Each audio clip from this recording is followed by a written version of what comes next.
예수님의 이름으로 기도합니다. 아멘. 네, 지난 시간에 하나님 나라에 대해서 우리가 배웠습니다. 우리 안에 이미 임한 하나님의 나라, 그리고 아직 오지 않은 하나님의 나라, 그 사이에서 우리가 어떻게 살아가야 될 것인가 하는 것을 배웠습니다. 자, 오늘은 누가 하나님 나라에 들어갈 수 있는가, 누가 하나님 나라에 합당한가 하는 것을 배울 수가 있겠습니다. 우리는 단순하게 예수님을 믿어서 천국에 간다고 말합니다. 틀린 말은 아니지만 믿음을 오해할 때가 많습니다.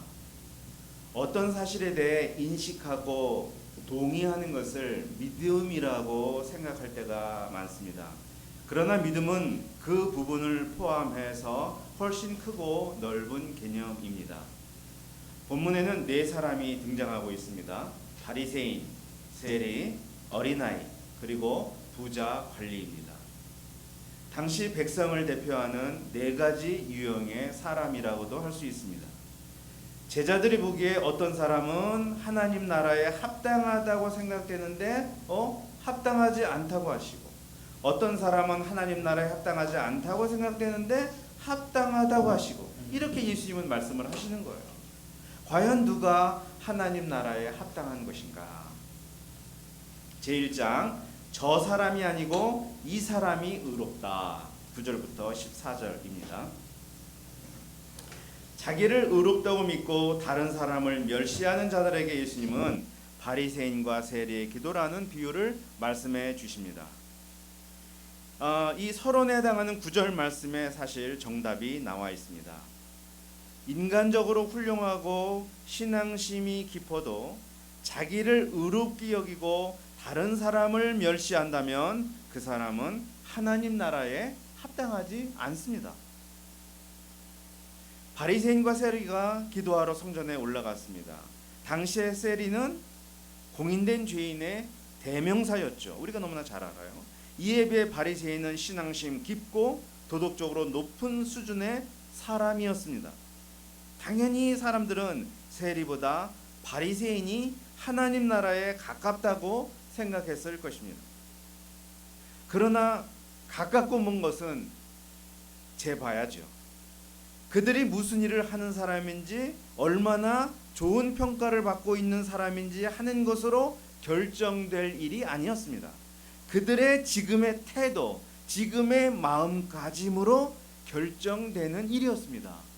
우리에게도 마찬가지예요. 내가 지금까지 어떠한 일을 하고 어떠한 업적을 남겼느냐가 중요한 게 아니라 지금 예배에 참석한 이 순간 어떤 마음가짐, 어떠한 태도로 있느냐가 중요한 것입니다. 그들의 기도하는 태도를 예수님은 말씀하십니다. 바리새인은 서서 따로 기도한다고 말합니다. 이 따로라는 말에서 바리새인의 마음을 엿볼 수가 있습니다. 세리와 거리를 두고 기도한다는 것은 그가 세리를 영접하기 힘들어하고 똑같은 하나님의 백성으로 받아들이지 않고 혐오하는 마음이 있다는 것을 보여줍니다. 우리가 식사할 때 혐오하는 사람이 옆에 있으면 밥이 넘어가지 않아서 멀찍이 떨어진 자리로 옮겨가는 것과 비슷합니다. 바리새인은 이렇게 기도합니다. 하나님이여, 나는 다른 사람들, 곧 토색, 불의, 간음을 하는 자들과 같지 아니하고 이 세리와도 같지 아니함을 감사나이다. 말은 감사인데 이게 감사인지 자랑인지 모르겠습니다. 다른 사람과 비교하면서 그들을 자기보다 아래로 여기고 있습니다. 그가 이렇게 생각할 수 있었던 것은 그의 탁월한 신앙 행위 때문이었습니다. 일주일에 2번씩 금식하고 소득의 11조를 꼬박꼬박 바쳤습니다. 자기처럼 사는 사람이 별로 없어요. 일반 백성으로부터 존경을 많이 받기도 했습니다. 그렇지만 금식이나 11조는 하나님을 향한 믿음의 표현이지 다른 사람과 비교해서 우월감과 만족을 얻고자 하는 행위가 아니잖아요. 그런데 그는 마치 남과 비교해 우월감과 만족을 느끼려고 하는 사람 같습니다. 그렇다면 이는 신앙 없이 살아가는 세상 사람과 별 차이가 없어요. 세상 사람들도 그렇잖아요. 외모를 남과 비교해서 우월감을 느끼는 맛에 살아가잖아요. 학벌을 비교하고, 배우자를 비교하고, 자식들을 비교하고, 집과 자동차를 비교하고 우월감을 느끼며 살아가는 세상 사람과 무엇이 다르겠습니까? 혹 교회 안에서도 꾸준하게 봉사하고 헌신하고 전도하고 제자 열매 맺는 것으로 비교하고 만일 우월감을 느낀다면 바리새인과 무엇이 다르겠습니까? 비교하면서 만족을 느끼는 사람이라면, 자기보다 더 잘나고 더 완벽하게 신앙 행위하는 사람을 만나면 그러면 어떻게 살아가겠어요? 무슨 맛에 살아가겠어요? 삶의 동력이 남과의 비교 우위에서 오는 거예요? 하나님의 은혜에서 오는 겁니까? 자기 삶에 최선을 다하는 것은 훌륭하지만 그렇게 못하는 사람과 비교하는 순간 그는 하나님 나라에서 멀어지는 것입니다. 자기는 만족할지 모르지만 하나님 나라에 그런 사람은 합당하지 않습니다. 이에 비해 세리는 어떻게 기도합니까? 멀리 서서 감히 눈을 들어 하늘을 쳐다보지 못했습니다. 그리고 다만 가슴을 치며 하나님이여 불쌍히 여기소서 나는 죄인이로소이다 했습니다. 세리가 지금 토색과 불의와 간음을 행했기 때문에 가슴 치며 죄인이라고 고백한 걸까요? 물론 그럴 수도 있죠.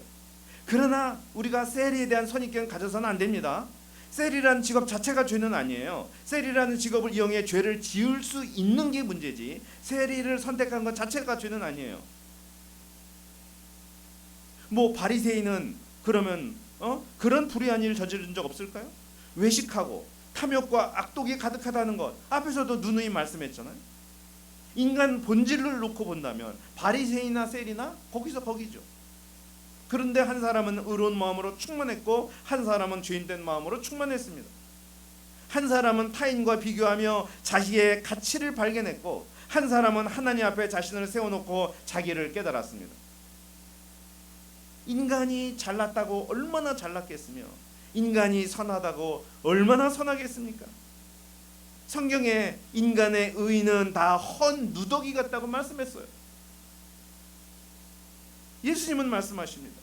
내가 너에게 이르노니 이에 저 바리새인이 아니고 이 사람이 의롭다 하심을 받고 그의 집으로 내려갔느니라. 무릇 자기를 높이는 자는 낮아지고 자기를 낮추는 자는 높아지리라. 이에 저 바리새인이 아니고 이 사람이 라는 표현은 우리에게 이게 강조를 나타내는 표현이에요. 존경을 받았던 바리새인이 하나님 나라에 합당하지 않고 멸시당하던 세리가 하나님 나라에 합당하다는 것을 강조하는 것입니다. 우리가 사람과 비교하기 시작하면 자기를 높일 수 있는 길이 너무나 많습니다. 그러나 하나님과 비교한다면 자기를 높일 수 있는 길이 하나도 없습니다. 우리가 사람이 아니라 하나님 앞에 나를 놓고 나를 발견하는 삶이 늘 지속되기를 기도합니다. 제2장 어린아이와 같이 받아들이지 않으면 15절부터 17절입니다. 사람들이 예수님께 어린아기를 데리고 오자 제자들이 꾸짖었습니다. 예루살렘으로 올라가는 길에 어린아이들을 상대할 시간이 없다고 생각했던 것 같습니다. 특히 어린아이들은요, 율법을 준수하지 못하고 밥벌이 할 수 없는 존재이기에 당시에 무시를 많이 당했다고 합니다. 그들에게 어린아이는 하나님 나라와 별 관계가 없어 보였을 거예요. 그러나 예수님은 어린아이들이 내게 오는 것을 용납하고 금하지 말라. 하나님 나라가 이런 자의 것이다 라고 하셨습니다. 하나님 말씀도 알지 못하고 성실한 신앙생활도 할 수 없는 어린아이가 어떻게 하나님 나라를 얻을 수가 있습니까? 예수님은 다시 말씀을 하십니다. 내가 진실로 너에게 이르노니 누구든지 하나님의 나라를 어린아이와 같이 받아들이지 않는 자는 결단코 거기 들어가지 못하리라. 어린아이가 어른과 비교하면 율법도 잘 못 지키고 밥벌이도 못하는 게 맞지만 한 가지 잘하는 게 있습니다. 바로 받아들이는 것입니다. 받아들인다는 것은 믿고 영접한다 하는 의미만 있는 게 아니라 적극적으로 환영하고 의존한다는 것을 의미합니다. 어린아이의 특징 중에 하나는 절대 의존 감정입니다. 사람이 동물과 다른 점은 태어나면서 양육자의 돌봄을 절대적으로 필요로 한다는 점입니다. 송아지나 망아지는 태어나면서 혼자 걷고 혼자 먹고 혼자 어미를 따라다닐 줄 압니다. 그러나 아기는 그게 안 됩니다. 누가 알려주지 않으면 먹을 줄도 모르고 걸을 줄도 모릅니다. 이 새끼 상태에서 포유류 중에 가장 무력한 존재가 인간입니다. 인간에게는 양육자가 절대적으로 필요합니다. 그래서 어린아이가 갖는 절대 의존 감정은 정말 절대적입니다. 어린아이가 양육자에게 절대 의존하듯 어린아이 같은 사람은 자신의 무력감을 인정하고 하나님께 절대적으로 매어달리는 사람입니다. 아이가 양육자의 보살핌을 사모하듯 하나님의 보살핌을 사모하는 사람이 하나님 나라에 합당한 사람인 것입니다.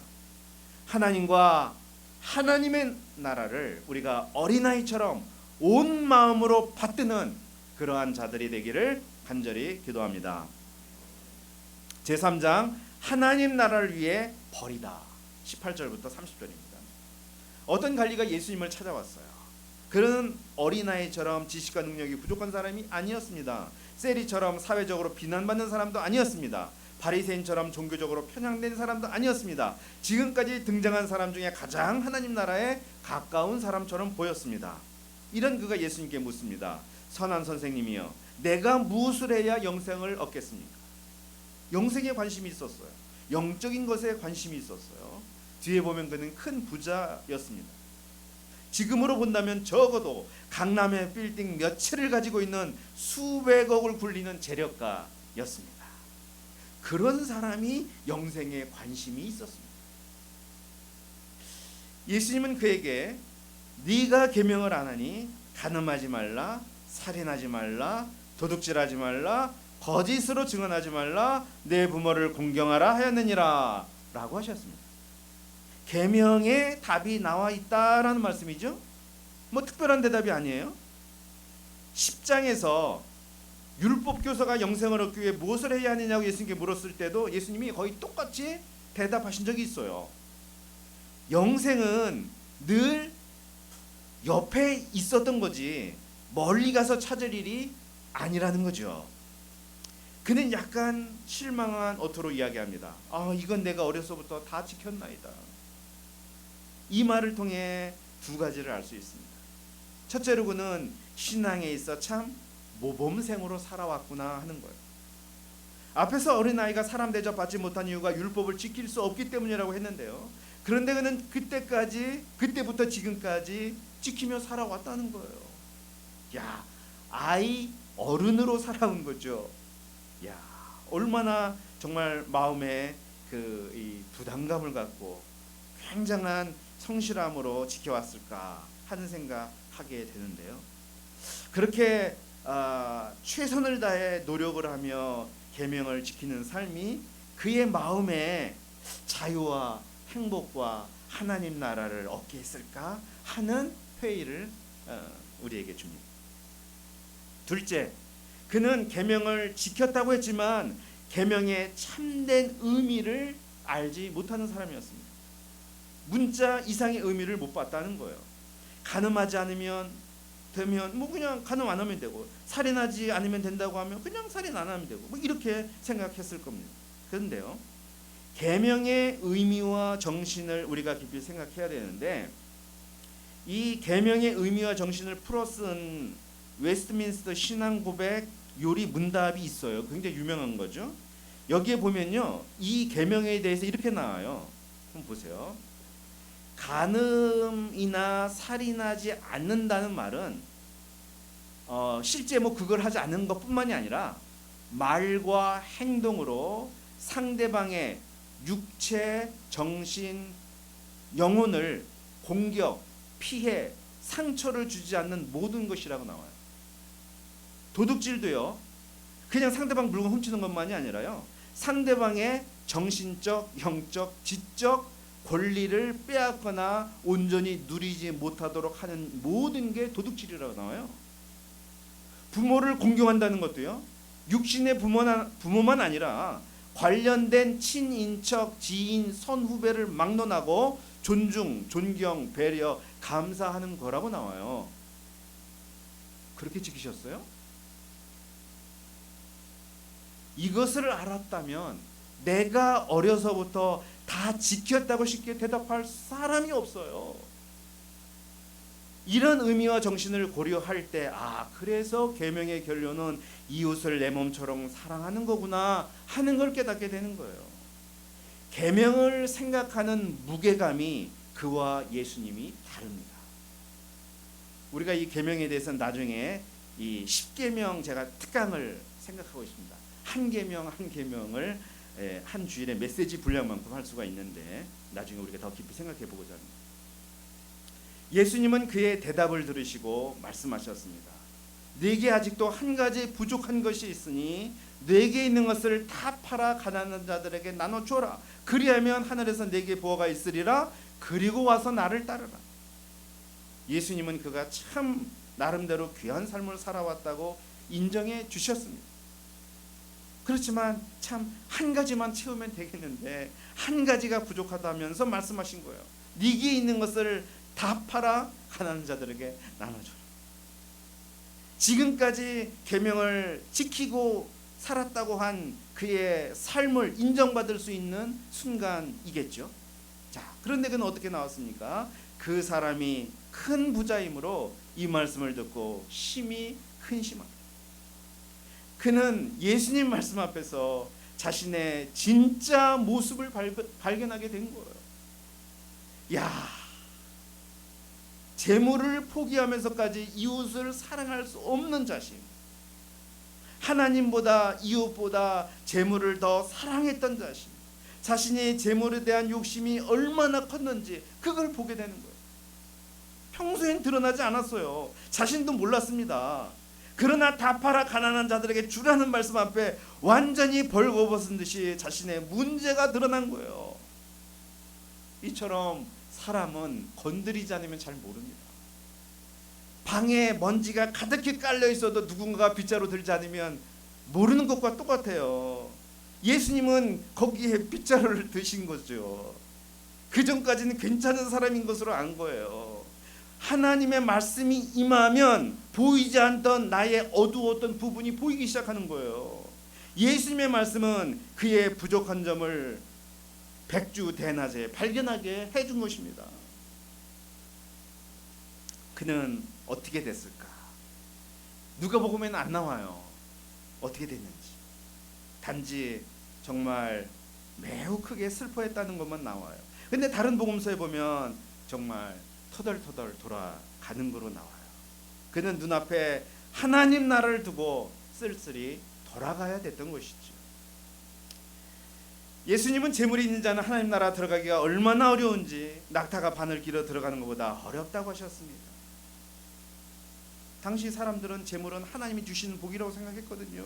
그래서 부자가 된 그를 내심 부러워하고 있었는데 이런 사람도 하나님 나라에 못 들어가면 도대체 누가 구원을 얻냐, 이런 말이 안 나올 수가 없어요. 그때 예수님이 하신 말씀이 뭡니까? 무릇 사람이 할 수 없는 걸 하나님은 하실 수 있느니라. 사람의 힘으로는 계명을 온전히 지킬 수도 없고 자기를 온전히 발견할 수도 없고 하나님 나라에 들어갈 수도 없지만 그 모든 것을 하나님은 능히 하게 하실 수 있다는 것이죠. 진실로 우리에겐 하나님의 은혜와 능력이 필요합니다. 하나님의 은혜가 임하면 재물에 달라붙어서 떨어지지 않던 사람도 떨어져서 하나님께 붙을 수가 있어요. 하나님의 능력이 임하면 세상 나라에서 벗어날 수 없는 사람도 하나님 나라로 옮겨질 수가 있습니다. 예수님 말씀을 듣고 베드로가 자부심을 가지고 말했습니다. 보옵소서, 우리가 우리의 것을 다 버리고 주를 따랐나이다. 사실 다 버리진 못했습니다. 그런데 그래도 장하죠. 눈에 보이는 것들을 이렇게 많이 버리고 따르게 된 것은 정말 하나님이 그들에게 주신 은혜였습니다. 예수님은 마지막으로 누가 하나님 나라에 합당한가를 결론적으로 말씀해 주세요. 29절 30절을 다 함께 읽어보겠습니다. 시작.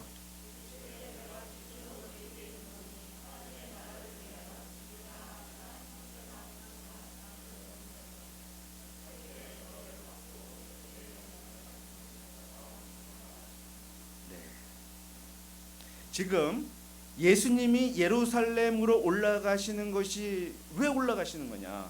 하나님 나라를 실현하고자 올라가시는 거예요. 예수님이 갈릴리에서 처음 공생애를 시작하시면서 하나님 나라가 가까이 왔다고 하셨어요. 그 말씀을 선포하신 이후에 한 번도 예수님의 목표가 변한 적이 없습니다. 예수님이 하늘 영광 보좌를 버리시고 이 땅에 성육신에 오셔서 지금 이 순간까지 예수님은 오직 한 가지의 목표, 하나님 나라 완성을 향해서 가고 계신 거예요. 하나님 나라에 대해서 지금 18장 오기까지 몇 번 말씀하셨는지 알아요? 제가 찾아봤어요. 20번 이상 말씀하셨더라고요. 20번 이상.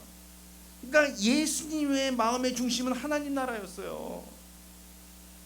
하나님 나라를 전파해야 된다라고 말씀하셨죠. 뒤를 돌아보는 자는 하나님 나라에 합당하지 않다고 말씀하셨죠. 아주 순간순간 하나님 나라에 대해서 말씀하셨어요. 하나님 나라를 위하여 너희들은 버려야 된다, 이렇게 말씀하시는 건데요.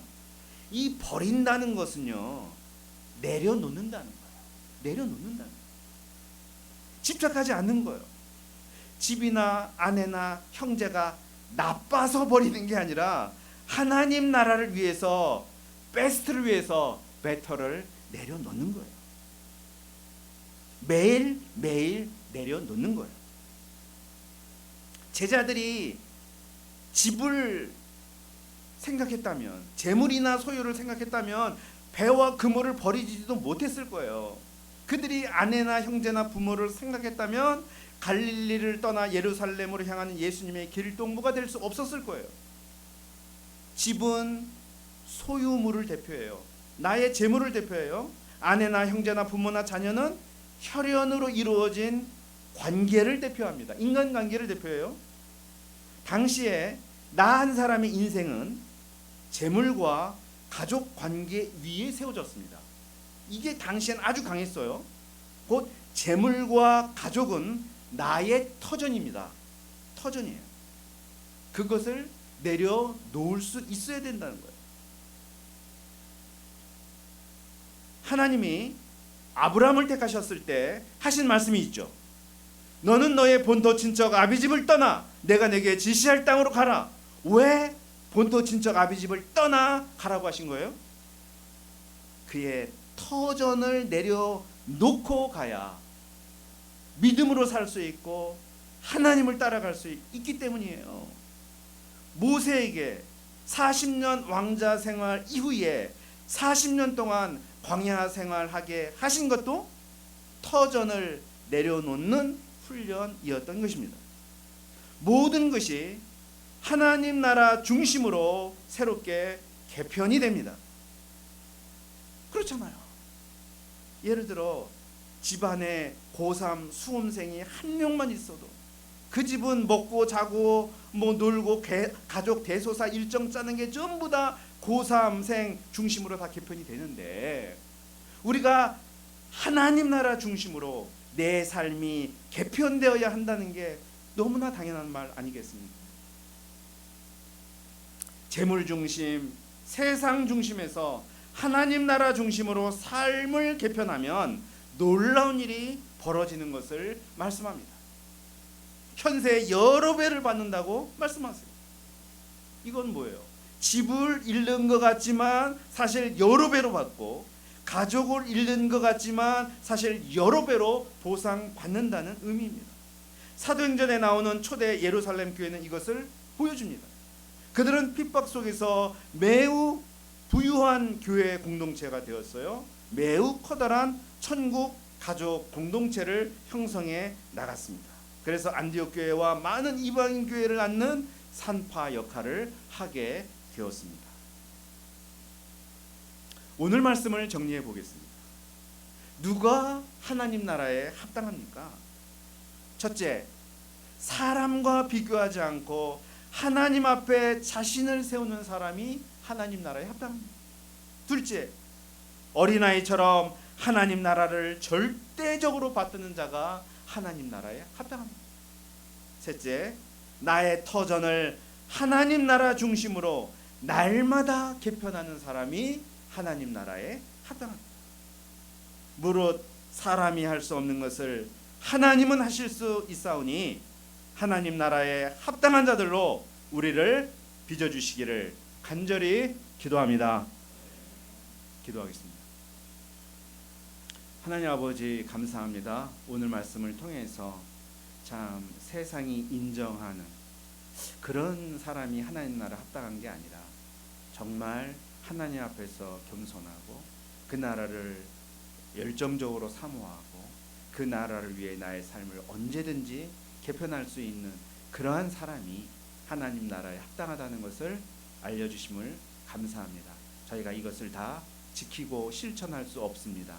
다만 모든 것을 하실 수 있는 주님께서 은혜와 능력을 부어주셔서 우리가 하나님 나라에 합당한 자들로 지속적으로 성장해 갈 수 있도록 도와주시옵소서. 감사하며 예수님의 이름으로 기도합니다. 아멘.